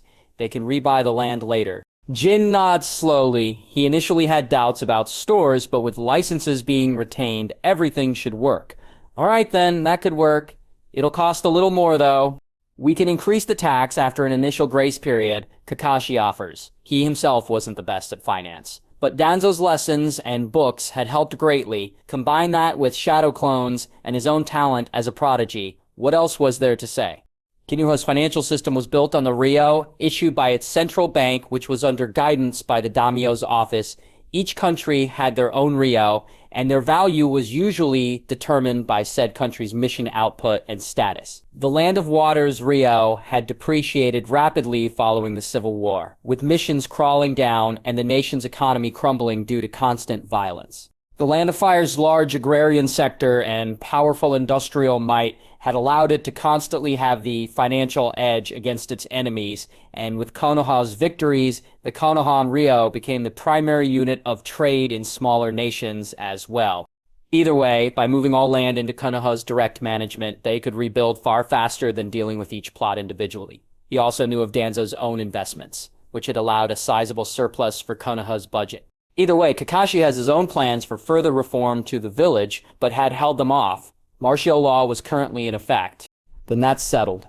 Jin rolls up the scroll and pushes it to the side. He looks at Kakashi and sighs. So, are you okay? With Obito and everything? I suppose you knew as well. The cheer falls out of Kakashi's frame, and Jin winces. I guess I'm still coming to terms with it. I wanted to tell you, but Danzo said not to. Yeah, Kakashi can see why Danzo wanted that. If you told me, I would probably have done something reckless. I can see that. Jin deadpans, to which Kakashi chuckles darkly. So then, little brother Kakashi teases, "How are you and Anko-chan?" He even waggles his eyebrows suggestively. "We're fine," Jin retorts. "Even thought of having a date, but, well, you remind me so much of Minato-sensei down to the taste in women." Kakashi dons a falsetto voice. "But in all seriousness, you two are good for each other," says the guy who reads porn novels in public. "I'm just cultured." Jin laughs, mirth showing on his face. "Get out of here, Lord Hokage. You're needed on the front line." "Ma, kicking me out already, Jin. After all I've done for you." "Take care of yourself, my son," Jin says. It's okay to cry. He remembers Elder's own words about loss and tragedy. Kakashi stops at the opening of the tent, head tilted slightly. Jin can't see his face, but he knows he can hear his words. Don't try masking all of that pain with a smile. It won't change anything. There's no point in bottling up so much hate and anger in your heart, constantly thinking on what if rather than what is. Kakashi doesn't respond at first. He turns his head back, hands on the edge of his mask, gazing at Jin. Because Kakashi knows this. So he nods, giving Jin a thumbs up. There'll be more time in the future for the two to talk, because Jin is here. I read the reports from his desk, musing over them. There's a reason why he was chosen for the seat of Rikage. His father had believed in him to carry on the will of thunder, to strike first, to strike hard, and above all, to fight. Kumo was not weak, nor would it ever be. That was his will, his legacy, his duty as Rikage. He himself had thought of his position as assured. Kyuubi had long been crippled by civil war, and Iwa was not the power it used to be. He snorted at the mention of Iwa. After all, it was that man who had demolished their might. It was only fitting for his student and successor to finally kill the old fence-sitter. That only guided his thoughts to the crux of the issue. Konoha, the enemy. Since the Great War long ago, since the founding of the villages, they had been foes. The second Raikage had tried to have peace, only to be killed by the Genkaku. There would never be peace after. Konoha and Kumo had entrenched themselves onto opposite sides, and peace itself was meaningless in the shinobi world. The ebb and flow of battle had shaped him, and the whole world. He was not an idealistic fool who believed in peace, like the idiots who created Konoha. The dichotomy between the ideals of the will of fire and the life of a ninja had always amused him. He did not idealize shinobi. They were murderers, killers, and monsters of men. Peace was not peace as the Hokage dreamed. Rather, it was the absence of war, the lull before the storm. Kumo had ridden the storm before, and it would do again. The question remained, how did Konoha become so strong? The Kyuubi attack had devastated the village. An entire generation had perished, but somehow, somewhere, a whole slew of new geniuses had come crawling out of the woodworks. It absolutely stumped up. Onoki had been an idiot to even challenge Konoha, much less ally himself with the Akatsuki. Missing Nin had no real loyalties, and it was painfully obvious that such an alliance would have fallen apart. He himself had watched Konoha's invasion of Sound and done nothing. It was a personal matter, and he considered himself lucky that Orochimaru's actions had overshadowed Kumo's own behavior. If the leaf had turned in its anger towards Kumo, Danzo Shimura had offered a pardon for Kumo's kidnapping of the Hyuga Heiress. The whole event reeked of internal politics that A didn't want to touch. It was clear that Konoha's security had been loosened. After all, the agent was caught moments after taking the girl, but the leaf had been strangely conciliatory to Cloud, offering trade deals and committing to armistices over the Land of Frost. At the end, that was all I needed to turn away from Onoki's offer. He saw the possibilities and knew that Kumo was better off in Konoha's good books. Time caught up with every shinobi. The leaf had captured two new bijou. The balance of power was forever shifted. Aiwa was no longer a great village. Konoha held all the chips. Kumo was patient and vigilant. Untrained Jinchuriki were useless. They would take time to mature and train. He had time to navigate the new era, and with Konoha and Rebel caught up in war with Iwa, it would be the perfect time for an alliance. Suna was completely on the Leaf side, having invaded the Land of Rivers 1 week before the invasion of Konoha. Whispers had been reported to him of a Konoha-Suna economic corridor, of grand collaboration on an unheard scale. If Kumo had a seat at the table, they would be able to endure. He would not let Kumo fall like Aiwa had. "Mabui!" he roared. "Send a message immediately to the Kage for a Kage summit." "Sir?" He shook his head. "Already, the balance has shifted. We must have a seat at the table." "Of course." She hastily nodded her head, rushing to her desk. Wind blew over the dunes, throwing sand into the air. A soft breeze breathed life, pure and gentle, into the desolate desert, gleaming under the morning sun. He inhaled the musty air, filling his lungs with the smell of his home. It was not an overly sweet scent, nor a sour one. He opened his mouth, letting his gaze spread across the horizon as the early morning's light shone on the sandy plains. Craning his hand up, he reached into the pocket of his robes, withdrawing a single lily and holding it afloat. It danced in the wind, to a tune of sorrow that he could not hear. Such a delicate thing, this flower. One small push was all it needed to collapse, its petals flying far out of reach. He had given one to Karura when they first met, like some scene out of a storybook. If this was a storybook, he mused, there would be rain. His hand opened, the lily flying away into the distance. Its white fades into the widening expanse of blue, a simple drop of vibrance in a bland tapestry. He waited for what he did not know. Perhaps he just wished to think, to clear his mind. Hearing a gentle chittering, he turned to gaze upon a small scorpion crawling over the sand, stained red by the dawn's early light. Gold dust hovered in the air, bouncing erratically. This was his claim to the title of Kazekage. The only reason Suna endured. He sighed. Today was the day Karura died. Today was the day Gura was born. And he was here now, out in the desert, reminiscing. Not even a cup of sake, he mused. A small smile pulling at the corners of his lips. But Raza was never a man to turn to the cup with his sorrows.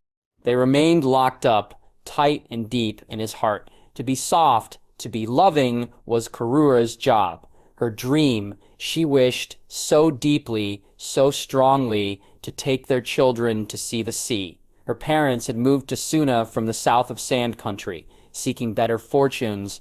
She had always told him of wanting to show their children their heritage, their legacy. But he had never wanted to go there, to see the small seaside town Karura had spent her childhood in, before she and Yashimaru had moved, paths intertwining with his own. What good had that been? He couldn't bring himself to speak to Gaara, not with the death of Karura lingering over him like smog. It was so easy to bury himself in paperwork. It was so easy to tell himself that he could speak to Temari later. When he looked at her, all he could see was Karura. It was so simple to think of the village when Kankuro asked him where his brother was. It was so easy to ignore Gaara, to ignore the slight pang in his heart when he gazed at him. The boy was a failure, a disposable tool, not his son. On that day, he had prayed that Karura would live. Neither of his wishes were answered. He was not a good father, nor did he deserve to be. It was depressing, but Risa had resigned himself to that fate. Clenching his fists, he exhaled softly. There was such wistfulness in his words that he surprised even himself. His voice was quiet, merely a whisper in the wind. Kara, would you even love me now? There were no second chances, but somehow he had been given one. Him. It made him want to laugh and cry at the same time. Somehow, his children still wanted him, still wanted his admiration. There were no excuses anymore. Sunagakure was not impoverished, not weak. Sighing once more, Rasa turned away from the desert, walking back to the village. His wife was dead. She had given her life for the village, leaving the future in his hands. Yet, his son was alive, and somehow, that was all that mattered. Shiori had become acquainted with the intricacies of the Kazekage household ever since she begun working there as a genin. The Yandaime was not as pellicular as the Sandaime, being far laxer with the ninja under his direct command. He did not interfere in their work often, nor was he picky about food. When he had first became Kazekage, many were doubting.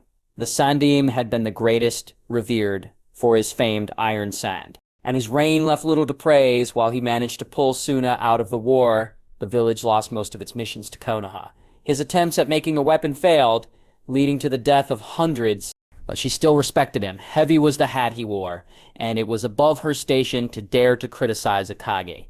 Such was the view of the people, of the whispers in the streets. The Yandaime stayed in his office for days and rarely left. He would train till the break of dawn and never indulged himself. He was the perfect example of a shinobi, of a ninja. Only thanks to him was Suna's dignity retained, and it appeared that her prayers were finally answered. When the Kazekage had announced that the weapon was to be wed to a Hyuga of the Leaf, Shijori was shocked. No, shocked was an understatement. Never in her life could she believe that Konoha would willingly give up one of its famed blood limits. And why they were so intent on Gaara rather than Lord Kankuro, she did not know either. Either way, she had found herself playing host to the Hyuga frequently, and by extension, the girl's father. He had reminded her of the Sandan, in a way. These ceremonies were attended by visiting Konoha shinobi, usually an Uchiha. Some days, Suna's elders would visit as well. As Konoha's ambassador, Hiyashi Hyuga was always a worthwhile ally to have. Shuuye, turning sharply at the voice, she whipped her head around to see the Kazekage. Lord Kazekage, Shiori rapidly got on a knee, bowing to her leader. She did, however, notice the tiredness in his expression and wondered why, before realizing today was that day. Make some sweets. Enough for everyone. Pastries as well. I understand, sir. She was already preparing breakfast, so surmised that she could easily prepare some treats before the children woke up. I want a large dinner. We will have guests. Nodding in assent, she rose slowly. It would be up to her to interpret the Kazekage's brief order. The Kazekage turned to leave, before pausing mid-step, prepare some fish as well. It was Karura's favorite. There was regret and warmth laced into his tone, some gentle love in his eye when his mouth curved over the last words. When her eyes flashed black to his position, all she saw was a flash of gold. Hakiyashi had been in Suna for 2 weeks, when it started to grow on him. There was something about the desert that had appealed to him on a subconscious level. Inwardly, he thought it was the freedom of most of his responsibilities as clan head. Not that he didn't have any work now, but it was less stressful, for lack of a better word. His capacity as ambassador was mostly discussions on finance with the Kazekage and the occasional overseeing of a joint mission. Now, his major worries were training Hinata to ensure she survived. If Gala lashed out, if Hinata made one mistake, he would lose his daughter, his heir, but at least he had Hanabi as a spare. There was no point in pitting the two against each other anymore, as Hinata would never become the clan head. That made him smirk a little. There were no clan heads after the Sandaime's decree. Danzo had made sure of it. He sighed, pinching the bridge of his nose before getting up from his desk. A cup of sake would hit the spot, now, especially since he was beginning to feel a little thirsty. Moving out of his study, he pushed past the sand-yellow door, feet as silent as a snake. Finding himself in the kitchen, he exhaled. The architecture of Suna was another thing that had intrigued him. The village was primarily built in the crags between the sweeping dunes, or more specifically, in a sinkhole. But Suna came truly alive at night, where the glimmering moonlight danced over the village. Without the heat, the markets filled to the brim with merchants eager to sell their wares and waiting customers. He had been quite surprised by how large Suna's merchant community was, until learning of the mining industry and heavy exports and imports. The whole nation thrived on trade, and with a powerful Sands conquest of rivers and trade deal with Konoha. Military, many traders were all too eager to engage in trade along the Land of Wind's many scenic routes and valleys. The Kazakage had mentioned in passing the beautiful beach towns of Al-Bakar and Saraka, describing them as the jewels of the south. His face had been twisted by remembrance that made Hiyashi wonder why the wind shadow spoke of these distant towns with such longing. Lifting the bottle from the sake, he brought out a saucer. Hinata was out, and Hinanabi asleep. She had not coped well with the weather and was still adjusting. The red liquid gently flowed out, almost like honey, into the wooden cup. Hayashi took a slow sip, enjoying the unique flavor. This wine was one of Suna's primary exports, made of fermented cactus juice and unique grapes that grew in greenhouses within the Land of Wind. His thoughts were broken by the sound of a door opening. Turning his head up, he met the coal-black eyes of Shiro Uchiha. Hyuga-san! By now, Haji had thought he known all of his colleagues' habits, but Shiro had never failed to surprise him. Shiro? He smirked a little, lifting the bottle up. Care for a glass? To Konoha's victory, I suppose. Shiro moved to sit down, hanging up his cloak on the stand. I suppose a small drink wouldn't hurt. Hashi placed another cup on the table.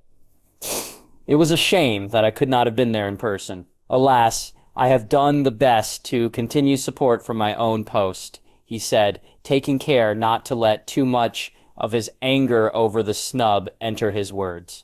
Shiro didn't respond, letting the sake swirl in his mouth before swallowing. Your actions here have greatly supported the Leaf. Hyuga-san, no man should wish to enter the battlefield when they are in possession of a position such as yours. I see, Hayashi said curtly. He got up and looked at the door. I find myself surprised by how fast you got here, Shiro. The desert is not kind to travelers, no? I had some help. Shiro placed the cup on the table, his eyes like chips of ice. His gaze was like a panther's, filled with a predatory glint. The Yandamai's bastard? I don't think bastard is the best word, Hyuga-san. The truth can be harsh, replied Hayashi coolly, refilling their cups. But then why are you not at Konoha? I have other assignments, at least in regard to Aiwa. Passing through the Land of Wind was the clear conclusion. Once again, the Hyuga found himself frowning. The conclusion he had drawn from this conversation was clear. Then why even bother coming here when I could handle this post? Shiro stared at him blankly. I have a mission, he deadpanned. Hayashi didn't bother to respond. The sake already tasted bitter in his mouth. For what's worth, I'm sorry. Sorry. Hayashi didn't wanna... Sorry. Sometimes... Shiro paused, hesitating slightly. People want to do the right thing, but they can't express it. They want to help, but we can't understand that. And why would that matter? Retorted Hiyashi, eyebrows raised, challenging the Uchiha.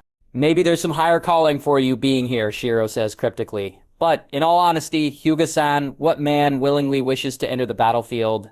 He leans forward, lips stained red, sake glistening in his cup. His black eyes are voids, and an expression of perfect calm forms on his face.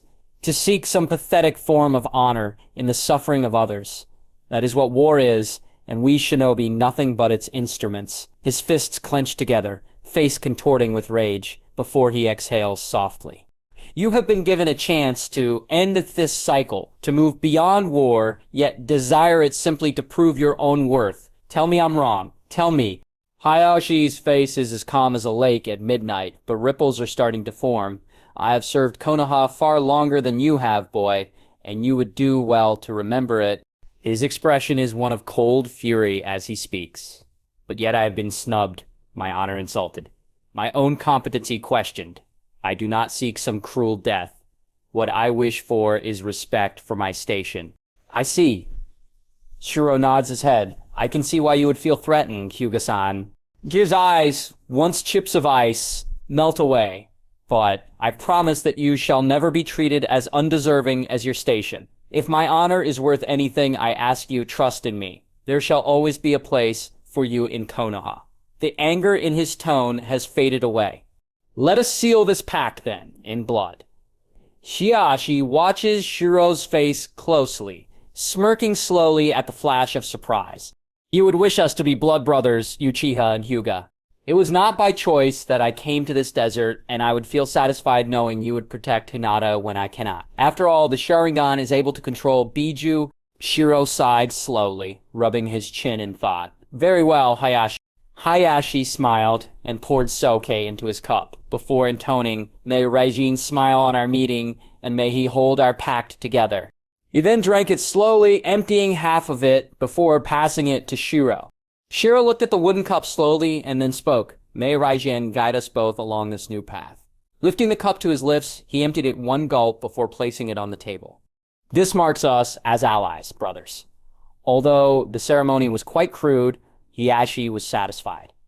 Not Uchiha, not Hyuga, but brothers. A wry smile forms on Shiro's face. Then we shall support each other, I hope. I shall do my best. There are no more clans, Hiashi, Shiro remarks, smiling slightly. Only Shinobi. We all are born equal and endowed with certain unalienable rights. Truly? With the political discussion to the side, Hiashi let some of his amusement return to their conversation. I would argue that blood limits negate that argument. Now, it is an ideal for a reason, Shiro says, before leaning back, but I'm sure the former members of the Hyuga branch clan would have approved of the message. Hayashi doesn't react. Then it is a blessing that the caged bird no longer exists. We must thank Lord Danzo. Yes, Hayashi says dryly, we must thank him for marrying my daughter to a monster. Shiro tilts his head. I do believe speaking honestly is a measure of trust, Shiro. Hayashi says, and Shiro chuckles. You know, I had a brother too, he says somberly. Out of the blue, Hiashi asks, not that he and Hiashi were especially close, ever since the caged bird seal. The two had come closer since the ending of clans, but Hiashi knows that he shouldn't expect anything more. He had never liked using the seal in the first place. Shiro stares Hiashi in the eyes, and Hiashi is floored by the kaleidoscope of emotion whirling within the charcoal orbs. Anger, sorrow, joy. He gave his life to protect me. I was a brat, for better or worse. He laughs, and it's a jagged and wicked thing. I doubt I would have given my life to save him back then. Shiro says, lost in the past. And there were times I hated him for how hard he pushed me, for how he always seemed better than me. But he still gave his life for me, because that is the love all brothers bear. Hayashi frowned slowly. Something within those words resonated within him. Do you remember the Kumo incident? Shiro asked, and Hiashi nodded his head. He had been filled with anger, which only increased with the Orochimaru debacle. But the war felt like a lifetime ago, when it had only been a month. What if Hinata was captured, and the Jonin was killed in retaliation? He would have deserved it. Hayashi said. Shiro shakes his head. Just think if Kumo demanded your head. His eyes swirl, morphing into crescents, as Hiashi finds himself in another world. Looking forward, he can see himself and Hisashi in the hallway of the Hyuga estate. No! We will not give in like that. We are the Hyuga. Hisashi frowns, before placing a hand on Hashi's shoulder. Nissan, we shouldn't push this. What worth is our honor in comparison to war? I will not bow. Hayashi thunders, ignoring his brother's pleas. I will go. Hayashi turns, shock coloring his features. They will kill you. It is worth it if our children live in peace. Neji Hinata. No, I will not spend a single life to justify those Kumo scum's actions. Hayashi said, we all must die one day. If we are to have war, let us have war. My life is not yours to use. Nissan, Hisashi says slowly. Hayashi stares at him before his gaze turns hostile. Do not forget where you belong, brother. As clan head, it is my right. I shall prevent you from leaving. Please! Hisashi pleads, as Hayashi's hands curl into a seal he had never used. Never have I disobeyed you. Nissan, please, for once, do not let these traditions, this pride cloud us. Let me choose my own path, for once. Hayashi stares at him, hands shaking. Hands shaking. Why? What would this do? Neji is a gentle child. Hisashi whips hers. I do not want his eyes to be clouded with the hatred of war, nor do I wish that for any child of the leaf, my own life is a small price to pay. Your life is not worth it, Hisashi. Can't you see? My eyes are clear, brother. Hisashi says, Baikugan shining. It is yours that are clouded by hubris and hatred. He shakes his head softly. Since birth, my fate has been destined by this seal. All I have wished is for the freedom to fly into the sky. The caged bird wishes for freedom, and for once, it escapes from these ivory bars. For a gilded cage is still a cage.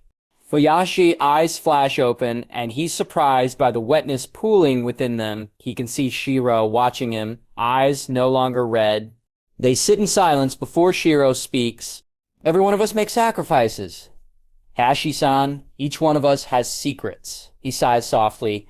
It is so easy to judge, based on the outside. But that is what we are. We are shinobi.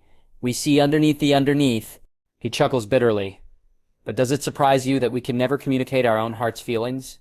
He lifts his hand in the air. The next time you meet the Kazeka Kage, try understanding him. His eye appears all-knowing for a second. You'll be surprised by how similar you are, by the sacrifices and sorrows buried behind each of our faces. Shiro knows this. He sees it when he looks at Kakashi, whose wide smiles and humor hide a tale of tragedy. He sees it when Kato visits the graves of a civilian couple, leaving flowers for those that he will never know. When Jin looks at the moon behind his porcelain mask, wondering, dreaming. And most of all, he sees it in Danzo. The elder likes to hide it, but Shiro still glimpses it. The man speaks to the marble effigy of the Sandaime in hushed tones, in a language even Shiro can't comprehend. Kisame didn't really know what to say. Turns out that the Moon Eye's plan was a scam. Thinking about it now, it did seem a little sketchy, and, well, he doesn't really know what to do now. Dying would have been a good end, on the other hand. Fitting for someone like him. He snorted, shaking his head. It was obvious the head honcho wanted something with him. Probably to recruit him or something. At least the Jashin worshipper wasn't here. Kisame couldn't count on himself killing that pest now that he was no longer part of the Akatsuki. So, Hatake? You kept that promise, didn't you? He smiled in spite of the situation. He always was a cheerful sort. The gray-haired Nen paused, turning his head back, blue eyes studying Kisame. Kisame gave him a toothy grin, baring his arms. I did, he admits, the hint of a smile forming on his face. But that doesn't change your situation, Hoshigaki. Hasame chuckles. I didn't expect it to. We are here. Kisame looks around, and the drab black walls with the occasional lantern, nothing seems to be different compared to his old cell, and he bites back a retort. Leaf Ninja always loved theatrics. Toby would have approved. But he'll give him some credit. The tunnels are far larger than he could have expected. Long pipes have slowly appeared across the outside, and Kisame can make out doors and other shinobi moving through these sewers. How large is Konoha's underground? Nothing's changed, bud. Kisame comments, twiddling his thumbs. It's a shame his chakra was heavily sealed. Otherwise, he might have tried to finish things his way. That might be what you think, Hatake says, turning to face him. His hand reaches up to his porcelain mask, and he unhooks it. Well, that's a surprise. As the mask falls off, Kisame's eyes widen in shock. That's not Kakashi Hatake. Who the hell are you, he asks, more amused than angry. In fact, he's oddly reminded of Toby once more. His whole Madara act lined up pretty much with this kind of stuff. My name is Jin Hatake. Hatake Jin answers, calmly, I suppose you can consider me a shadow of the Godaime. Kisame waves a hand in the air, dismissively. Don't worry about it. I get it. He grins at Jin and gives him a thumbs up. We all do shinobi stuff. Just cut all the crap out and tell me what you want. Direct, Jin stares at him, amusement dancing in his eyes. We want you to work for us, for Konoha. No. No? Kisame laughs so hard. His stomach aches. Not till hell freezes over. Am I going to work for you, tree huggers? It was so fucking obvious. He should have realized it. So much for expecting something different. I should have expected that. Really? Jin asks, a bemused expression on the man's face. Yes. Kisame deadpans. Jin's eyebrow momentarily twitches. Well, I came prepared. Holding up a scroll, his gaze towards Kasame. Kasame Hoshigaki, S rank, missing none from Curie. How do you feel about going to the moon? What the bloody fuck? Somewhere in the background, Kisame can almost hear Toby cackling in delight. Jin stares at him for a slight second before repeating his question. How would you feel about leading a mission to the moon? Again, what the actual fuck is this guy talking about? He blinks for a few seconds before realizing Jin is serious. Not that's any less funny. Oh my god. That's good, he wheezes, in between laughs. Earth's already a shithole, buddy, and you want to go to the moon? His recruiter appears unfazed, sighing instead. Would this not be the first time you've signed up for a stupid plan, Hoshigaki? He stops laughing, coughing lightly. That was different. Kisame deflects, shaking his head. Besides, how do I know you're lying? Jin smiles. That was why you desired the infinite Tsukuyomi, correct? A world of truth? Well, that's a good one. We all have to believe in something, you know? That's why religion exists. Jin deadpans, and Kasame is instantly reminded of Hiden with his ungodly obsession with Jashin. Taking notice of Kasame's expression, the ANBU quickly backtracks. Some may take it for other means, of course. Kasame doesn't really care now. If Toby had lied to him, then that means he was no different than anyone else in this world. How ironic. He really couldn't trust anyone, could he? But at the same time, he can't kill himself, die an honorable death, now that Toby's motives are in question. It would go against his own code. At this point, he's just a Ronin, a mercenary for hire, because if there's one thing that can be trusted in this world, it's money. And if Konoha can really go to the moon, maybe he can make his world of truth there. Alright, he grins, revealing lines of sharp teeth, shaped like daggers. I'm in. You are? Jin blinks in surprise and Kisame has to hold back a laugh. That's right, brat. He flexes his fingers, but on one condition. Jin motions for him to go on. Let's have a spy. I want to see if you upheld your promise to me. It's been 2 weeks in Suno when Hinata started to miss her friends. Shiro is ever kind and promises to deliver her letters to them. He is an Uchiha, and she suspects that he knows Naruto personally. When she sees him leaving their residence, she looks up at him, hopefully. Gathering her confidence, she mumbles softly, Shiro-san. Ah. He turns swiftly, eyes gentle as he takes her in. Hinata-san, his smile is kind, and he reaches into the fold of his cloak. Amusement dances in his eyes as he holds some papers up in the air, and Hinata's eyes widen. I think I have something for you. She holds her hands out for them, and he smiles as he passes them to her. Naruto-kun was quite eager to write a letter, and Sasuke as well, he remarks, ruffling her hair. It's not something she expected from the usually stoic man. If you write a response, give it your father. But he cut her off, pressing his fingers to her lip. Don't worry about it, Hinata-san. Correspondence is an important part of your duty. She hesitated before finally nodding her head and smiling meekly. Thank you. A wry smile forms on his face. That's the confidence you need, Hinata-san. With those words, he walks down the street, throwing his hand up in farewell. Hinata watches him fade into the distance, and when his figure is completely gone in the evening's waning light, she enters her new home. Her father is sitting at the table, face illuminated by the orange lamp. She could see the bags under his eyes. Her words get caught up in her throat, and she gulps at his pensive expression. Usually they end up with some new form of training, but for once she won't be afraid. Not when Naruto had told her to be brave, and a part of her wants for once to choose her own path. So, she doesn't lower her head, instead staring right back at her father's pupilless gaze. He appears surprised, to which Hinata inwardly smirks. Father, she says, doing her utmost best not to stutter. If he wants to act her as becoming of the Hyuga, then she would, just to spite him. He doesn't reply at first, until a smile creeps up his face. She isn't sure if it's happy. It's more of a prideful, smug kind of smile, but it's a smile nonetheless. Placing the saucer down, he greets her. So, you have finally returned. The warmth is gone now, replaced by his usual indifference. Where have you been all this time? He questions, finger tapping on the chiseled stone table. I was with the Kazakagi's children, she responds, keeping her own face neutral. We were training. He nods at that. Good. He nods again, and Hinata wonders how much sake he has drank. It is good for you to uphold your duties. I must answer these letters, father. His eyes flicker to the papers in her hands. and he nods again. It's all right. Feel free to do so, but remember that we'll have a training session at 6. Father must be really intoxicated, if he was so lenient. Hinata can't imagine any other reason for his behavior, so she nods her head and moves towards the doorway and to her room.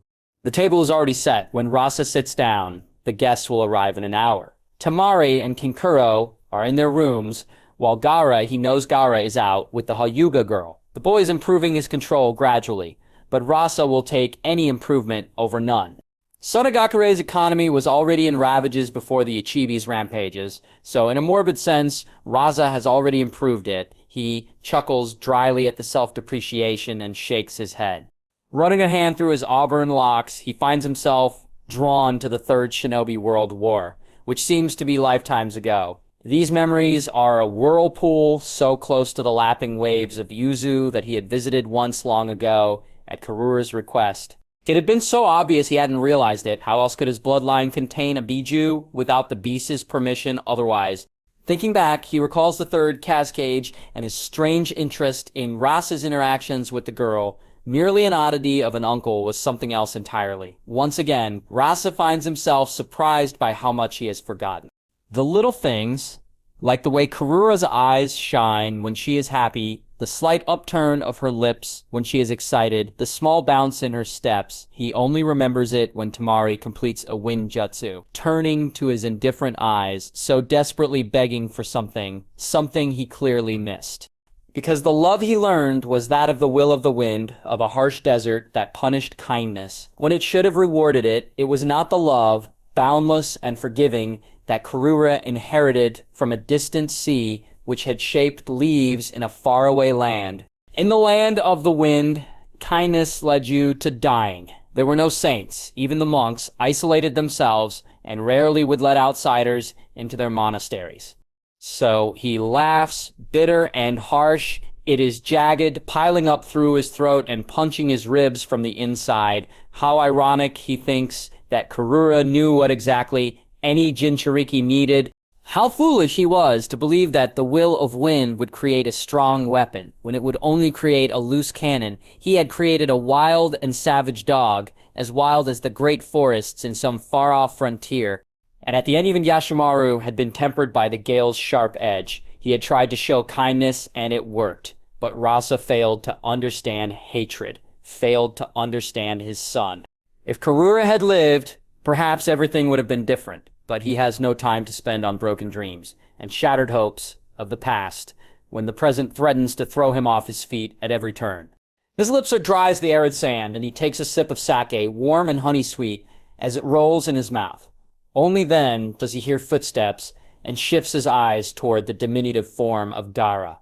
The Hyuga girl is next to him, hand-clenching Gara's own, looking at the boy as he is the son, radiant and all-knowing. And Gara lets go, with only a moment of hesitation. It shocks him even know how much a woman's love can change a man. It had changed him, hadn't it? Father. Kajora greets tone carefully, natural. Gara, he returns the greeting, motioning for the boy to sit. And you as well, Hinata.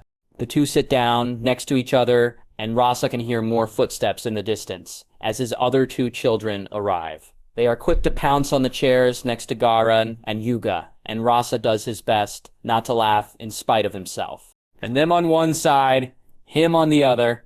Karura would have sat between them, or even picked up Gara into her lap while giving out generous advice to the other children. She would have been soft and stern, not cruel and harsh like Rasa, because she is not the desert. She is the sea, calm and welcoming, the very essence of life. With a flash, he can see Hashihage enter the room, taking note of the paintings decorating the wooden table. It can only hold 8 people, enough for a cordial dinner. The scene is awash with orange light from the lamps on the wall, and the fishwax candles waving gently in the center.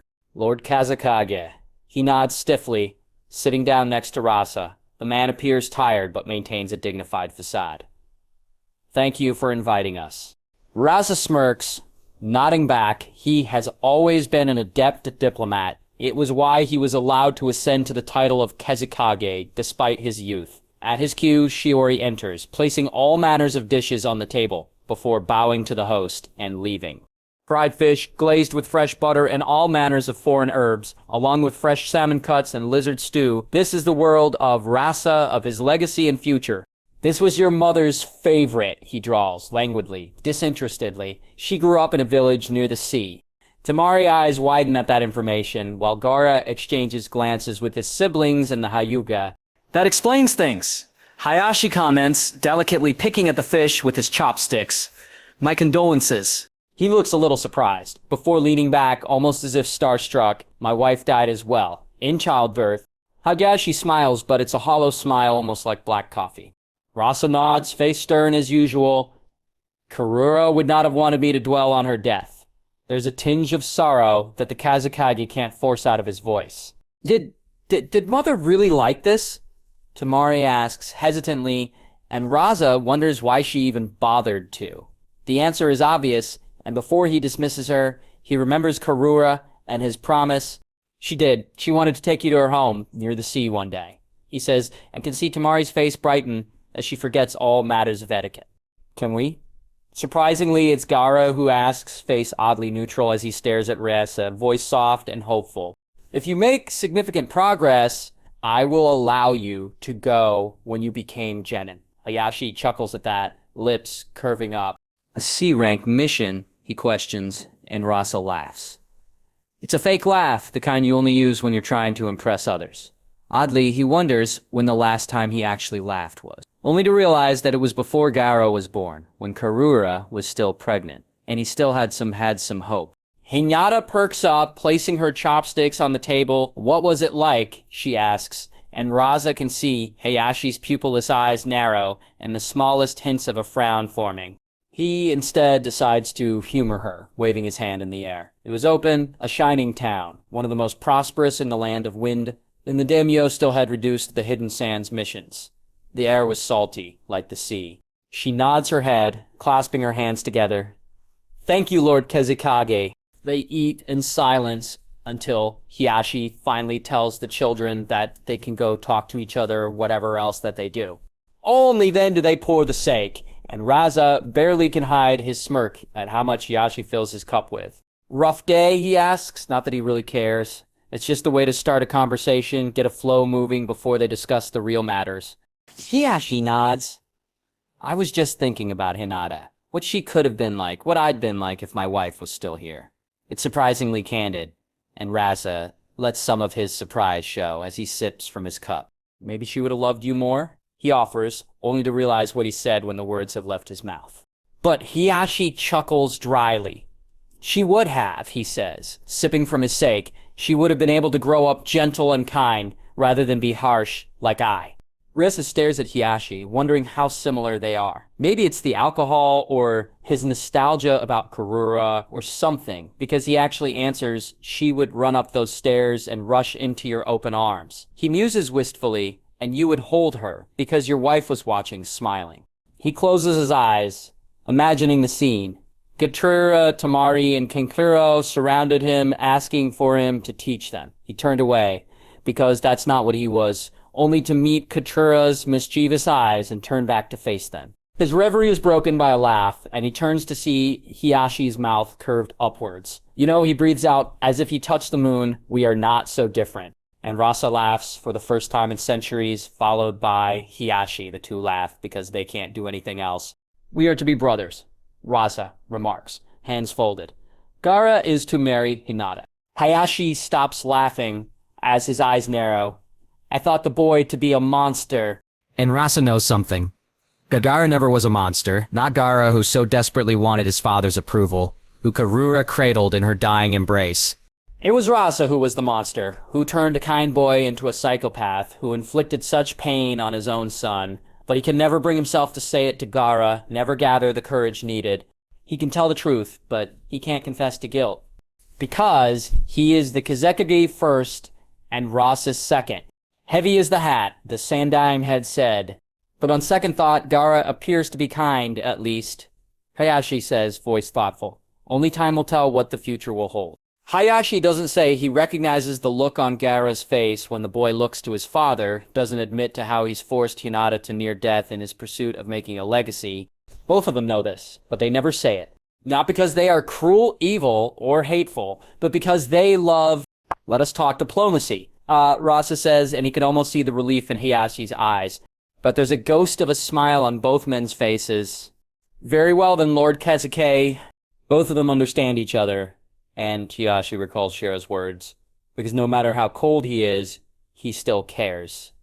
And deep down, when he faces the Keizukage, he sees himself. He sees Fuagu so desperate to bring back the Uchiha's glory that he took his baby son to a battlefield. But most of all, he sees the Yondaime and what could have been. Peace isn't such a bad thing, and now, more than ever, he thinks back to Hisashi. It was just an illusion, some figment of his imagination, channeled through the blood-red iris of the copy wheel. But more than ever, he understands. To be a shinobi is to sacrifice, to endure, and peace is more than worth that. Gaara looked suspiciously at Hinata's offering before reaching out with his tiny hands and snatching it. She frowned, but didn't say anything else while Gaara inspected the aquamarine candy, holding it up in front of his eyes. It matches your eyes. Hinata finally said, moving closer, they look like the sea. You have seen the sea? Gurgur questioned, eyes narrowed. Mother had come from the sea? She blinked at the suddenness of his question, while Gaara quickly became distracted, staring into her own eyes. They were milky white, almost bluish pools that reflected the entire world, a dazzling light in a drab canvas. Upon closer inspection, Gaara realized they were closer to lavender, like desert lilies. A part of his mind supplied. He had found himself thinking more often, now that there were no voices in his head. He titled his head to the side, watching her cheeks heat up. No, she muttered, shaking her head. Father showed my pictures, though. I see. Returning to the candy in his hand, he peeled it open, weighing the small thing before pushing it into his mouth and chewing. It's good. Nodding, he pointed to her eyes. Like your eyes. Her mouth hung open in surprise, before she quickly snapped out of her stupor. My eyes, they are beautiful. He had found himself staring at pictures of Mother recently. Hinata had that same expression. It reminded him of the full moon in its unvarnished beauty, shining proudly in the midnight sky, like the moon. She blushed madly. Thank you. Her head dipped in thought, as she suddenly frowned. Gaara, don't you have to go to the academy? No! Gaara glared at her. I do not need such things. She didn't respond, turning away to look back at the rising sun. Her eyes betrayed her worry. I have to start going from next week. What? I said, why? Before she could respond, Gaara cut her off. Do you want to leave me alone? No, Hinata responded rapidly, stumbling over her next few words. I have to go, to learn how to be a ninja. They will hate you. Gaara wasn't an idiot. The sand is not like Konoha. Foreigners, kindness, they are all frowned on here. Sanada's expression turned downcast, but Gaara plowed on. They will hate you because you are related to me. A sneer formed on his face. Hinata flinched at Gaara's casual dismissal, but resolved herself, taking in a sharp breath. So what if they hate me? I'll prove myself to them and get their respect. Gaara studied her face like a hunter to its prey, but there was also a hint of curiosity behind his black ringed eyes.